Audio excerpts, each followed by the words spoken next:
ቤተ ክርስቲያን ነዝማዓት እዚ ኒቆዲሞስ ኢላ ሰይማተለ ሎሚ ናብ ሕማማት ቅድም ምስግጋርና ታናይ መጨረሻ ናይ ጾም ጊዜና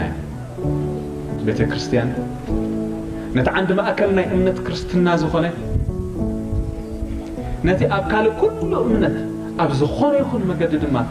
መዳርግ ተኽርከብሉ ዘይከኣል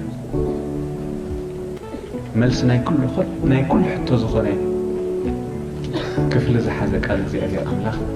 ከም ናይ ሎም መዓልቲ ክፍላ ገይራ ሰሪዓቶ ኒቆዲሞስ ክርስትና ናይ ምምልላስ ህይወት ኣይኮነን ክርስትና ናይ ደረት ዘለዎ ጊዜ ህይወት ኣይኮነን ክርስትና ዘለዓለማዊ ክርስትና ዋና ዘለዎ ህይወት ክርስትና ጀማሪ ዘለዎ ህይወት ወዳእኻ ዘለዎ ህይወት